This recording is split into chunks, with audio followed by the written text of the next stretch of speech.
Olá, meus amigos! Olá, minhas amigas! Estamos começando o nosso 13º bloco de aulas. Para os que ainda não me conhecem, meu nome é Arias Mariotto, sou graduado pelo Centro Universitário Salesiano de São Paulo e sou pós-graduando em Lei Geral de Proteção de Dados e Direito Empresarial. Sem mais delongas, vamos ao que nos interessa, vamos ao ponto em questão, em que nesta aula falaremos sobre recuperação judicial. É isso mesmo. Nesta pandemia, inclusive, muitas empresas acumularam dívidas e que acabaram aí movimentando esta seara jurídica da falência e recuperação de empresas. Lembrando que a falência e recuperação, a falência já falamos na aula passada e nesta aula trataremos de recuperação judicial. Mas, meus amigos, por que existe em si esse Instituto da Recuperação Judicial? Meus amigos, é simples. Existem empresas que, embora estejam com muitas dívidas, acaba sendo uma situação momentânea. É aquela empresa que, embora tenha dívidas acumuladas em razão de algo, ela ainda é uma empresa viável, é uma empresa capaz de dar a volta por cima e continuar a sua atividade empresarial, continuar a executar o seu objeto social. Por isso mesmo, falaremos nesse tema sobre recuperação judicial. Para que possamos compreender um pouco mais da recuperação judicial, o porquê desse instituto, vale trazer à baila o artigo 47. O artigo 47 da Lei 11.101 de 2005, ele fala que a recuperação judicial tem por objetivo viabilizar a superação da situação de crise econômico-financeira do devedor. Com qual finalidade? Com a finalidade de permitir a manutenção da fonte produtora, do emprego dos trabalhadores, dos interesses dos credores e assim acaba promovendo o quê? A preservação da empresa, a sua função social e o estímulo à atividade econômica. Perfeito, pessoal? No entanto, para que possa requerer esta recuperação judicial, tem que se cumprir alguns requisitos, sendo os requisitos ser empresário, EIRELI ou sociedade empresária regularmente registrada há pelo menos 2 anos. Mas atenção, se for empresário rural, a modificação legislativa que aconteceu em 2020 foi bem precisa nisso. Então, sim, se é empresário, EIRELI ou sociedade empresária, tem que estar registrada há pelo menos 2 anos. Mas, se for empresário rural, cujo registro é facultativo, o que acontece? São 2 anos contados não do seu registro, mas do início das atividades. Então, se não é empresário rural, o que acontece? É 2 anos contados do registro. E se é empresário rural? 2 anos contado do início das suas atividades. Beleza, meus amigos? Tranquilo? Legal. Outro requisito é não ser falido, ou, caso tenha sofrido a falência, que as obrigações estejam extintas. Outro requisito é que não pode ter sido beneficiado de outro plano de recuperação judicial por pelo menos nos últimos 5 anos. Ah, eu tive uma recuperação há 3 anos. Posso requerer recuperação de novo? Não, são 5 anos. Beleza, pessoal? E por último aí, não ter sido condenado ou não ter como administrador ou sócio controlador pessoa condenada por crimes previstos na Lei 11.101 de 2005. Beleza, meus amigos? Tranquilo? Percebam que esses requisitos eles não abrem margem à interpretação. Eles são bem retos, para ser sincero. E é por isso que eles são chamados de requisitos objetivos da recuperação judicial. Beleza? Outra coisa que a reforma legislativa prevê é a obrigatoriedade do Conselho Fiscal e o seu funcionamento obrigatório para pedir a recuperação judicial lá. Perfeito em relação quando esta empresa está lá na Bolsa de Valores. Leiam o artigo 48A da Lei 11.101 de 2005. Continuando nesta labuta, peço para que se atentem também que, uma vez cumpridos esses requisitos, é um deles ou todos eles, Arias? Todos esses requisitos que você falou. É isso mesmo, meus amigos. Esses requisitos que eu falei são requisitos cumulativos, ou seja, estar registrado pelo menos há 2 anos, ou o início da atividade rural ser pelo menos há 2 anos, não ter sido falido, ou se foi, as suas obrigações estejam extintas, não ter sido beneficiário de recuperação judicial nos últimos 5 anos e não ter sido condenado lá pelos crimes previstos nesta Lei 11.101 de 2005. Onde devo propor? Já falamos disso também na aula passada, que deve propor no principal estabelecimento do devedor, que geralmente é o principal estabelecimento econômico, em razão ali dos seus contratos, dos maiores contratos, das maiores relações trabalhistas e credores que existem nesta relação com esta empresa, de acordo com o artigo 3º. Legal, Arias. Então tem que ter todos os requisitos lá desse artigo aí 48. Mais algum detalhe para me passar? Sim, artigo 51. Deve cumprir todos os requisitos do artigo 51 da LEF. Por quê? Porque assim, para expor as causas concretas da real situação que está passando e cumprido esta real situação da empresa, o juiz ele vai ter uma cognição exauriente sobre aquilo para que possa ou não deferir o processamento da recuperação judicial. Detalhe: processamento da recuperação judicial.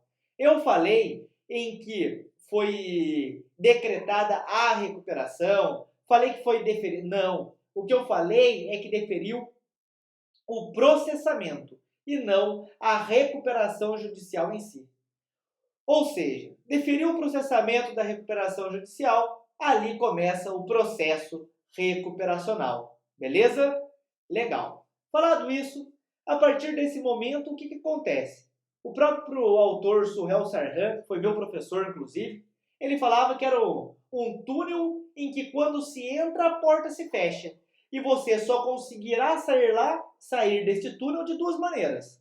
Ou cumprindo as obrigações da recuperação judicial, ou sendo decretado a sua falência. Beleza? Aqui, entrei no túnel, fechou a porta deste túnel.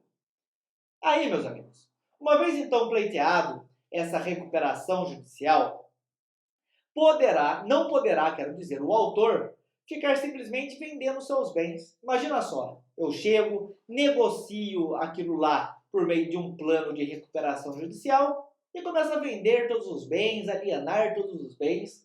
Veja que isso é completamente inviável. Por quê? Porque assim eu vou desonerar ali, vou vender todo o meu patrimônio e deixar os credores a ver navios. Então o que acontece? Eu fico impedido de alienar aqueles bens que não constituem um objeto social em si, o exercício normal daquela atividade econômica. Então imagine só, eu tenho um depósito de água. Eu posso alienar ali os galões, mas não posso começar a alienar o prédio, os carros, as motos que distribuem isso. Percebe? Porque isso não faz parte do meu objeto social.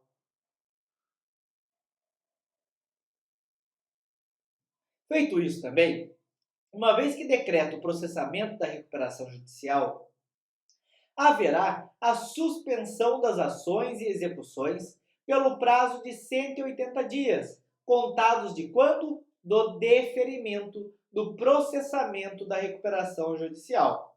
Assim, nesse período, ficará suspenso ali as execuções, salvo quando se tratar de alienação fiduciária, arrendamento mercantil e venda com reserva de domínio.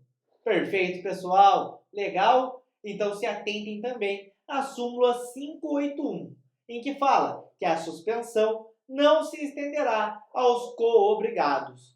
Então imaginem só, é muito normal na atividade empresarial em que eu vou lá fazer um empréstimo no Banco Santander e eles falam assim, olha, você que é proprietário, avaliza aqui essa dívida. Aí eu sou um co-obrigado daquela dívida.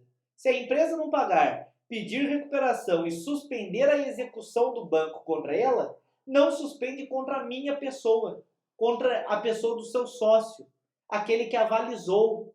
Então, suspende só contra quem pediu a recuperação, mas não contra os co-obrigados. Beleza, pessoal? Mais um detalhe: haverá um outro efeito que é a impossibilidade da desistência do pedido. Lembra que eu falei? Entrou no túnel, fechou a porta. Então aqui eu não posso mais desistir desse pedido, salvo se houver a concordância ali dos credores. Terceiro, haverá a nomeação do auxiliar do juiz, denominado aí de administrador judicial. Com isso, publica o edital com relação aos credores, em que ali haverá as habilitações de crédito ou não, a variar do que foi publicado naquela relação, tema este que nós já tratamos também, e assim, eu, em que pedi e foi feito o deferimento do processamento da recuperação judicial, haverá a apresentação do plano, em que este será feito em 60 dias. Mas, Elias, e se eu não quiser fazer? Só fiz isso para tentar enganar um pouquinho e eu não quero mais fazer esse plano de recuperação judicial. Simples. Convola-se em falência. Vai converter a recuperação em falência de empresa. Beleza, pessoal? Tranquilo? Vamos dar seguimento nisso daí. Acontece o seguinte, meus amigos. Nesse plano de recuperação, nesses próximos 60 dias do deferimento, poderá propor tudo. Tudo que você puder propor ali e for vantajoso para você, pode ir colocando. Seja prazo para pagamento, seja efetuar uma operação societária, seja alterar o controle societário. No entanto, pode-se dizer também que os credores que estão sujeitos a esse plano são todos os credores existentes, com dívidas vincendas ou vencidas, que já existiam na data do pedido da recuperação judicial. Perfeito? Mas é necessário ressaltar alguns credores, em que tem alguns detalhezinhos a se tratar, como por exemplo os trabalhadores. Os trabalhadores, nesse plano, deverão ser pagos no máximo de 1 ano e os saldos salariais, que são aqueles vencimentos dos últimos 3 meses que não superam 5 salários mínimos, deverão ser pagos em 30 dias. Beleza? Então, os trabalhadores deverão ser pagos no máximo em 1 ano, mas o saldo salarial, que são os últimos 3 meses, que não supera 5 salários mínimos, tem que ser pago em 30 dias. Porém, esse prazo também ele pode ser estendido por até 2 anos, que é quando oferecer garantia suficiente, houver aprovação pelos credores titulares nos termos do parágrafo 2º do artigo 45 e houver garantia da integralidade do pagamento dos créditos trabalhistas. Assim, meus amigos, vale ressaltar também que aqueles credores, mais uma vez estou falando, de alienação fiduciária, arrendamento mercantil, venda com reserva de domínio e bens de capital, não estarão sujeitos à recuperação judicial. Legal, Arias? Mas e aí? Como que funciona? Meus amigos, pedi lá e foi deferido o processamento da recuperação judicial. Qualquer credor poderá, e daí eu protocolei depois o meu plano, dentro do prazo aí de 60 dias, atendi ao requisito. Já era? Não. O credor poderá oferecer uma objeção àquele plano ou não. Se não oferecer objeção no prazo de 30 dias, haverá uma aprovação, que denomina-se aprovação tácita do plano, que é quando eles ficam quietos. Muito raro. Na prática, isso é praticamente impossível de acontecer. Pode, mas é quase impossível, é muito difícil. Segundo, se houver qualquer objeção, haverá a aprovação mediante assembleia de credores, em que é convocada pelo juiz. Então, o juiz convoca essa assembleia que deverá aprovar pelo menos metade do valor total de cada classe existente. Então existe lá várias classes nesse plano de recuperação judicial.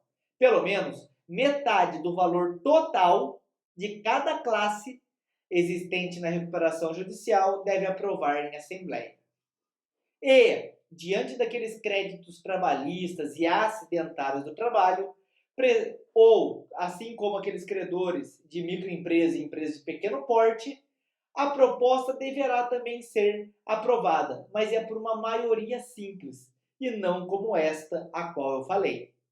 Mas tem uma exceção, que é da lei em que fez a modificação em 2020, de maneira substancial, na Lei 11.101 de 2005, que prevê aquela hipótese do plano rejeitado por credores a ser apresentado pelos próprios credores. Então aqui traz a ideia dos credores apresentarem o próprio plano de recuperação judicial. Feito isso, meus amigos, não foi aprovado em assembleia, não foi aprovado tacitamente, temos uma terceira opção, que é o voto Minerva. É a hipótese do Crandall, que é o quê? Trata-se do voto Minerva do juiz em deferir este plano. Ué, o juiz pode deferir o plano? Pode, meus amigos. Aqui, mesmo que não tenha sido aprovado em nenhuma das hipóteses anteriores, pode ser aprovado aqui. Desde que, na classe que houver rejeitado o voto favorável de mais de um terço de credores, obtenha a aprovação de 3 classes de credores, ou, caso somente tenha 3 classes, aprovação de 2 classes, ou caso tenha 2 classes, aprovação de uma classe, e tenha sido apreciado com voto favorável de credores, que representem mais da metade do valor de todos os créditos presentes em assembleia, independente da classe. Então, aqui percebam, aqui uma classe pode arrastar a outra e o juiz deferir este plano de recuperação judicial. Beleza, meus amigos? Para que possamos terminar, a decisão que concede a recuperação judicial faz com que tenha uma novação do crédito e constitui um título executivo extrajudicial, assim como, uma vez constituído o plano, se não cumprir as obrigações, poderá ali se convolar em falência. Agradeço pela atenção de todos vocês. Muito obrigado. Boa sorte na prova. Até mais e tchau, tchau!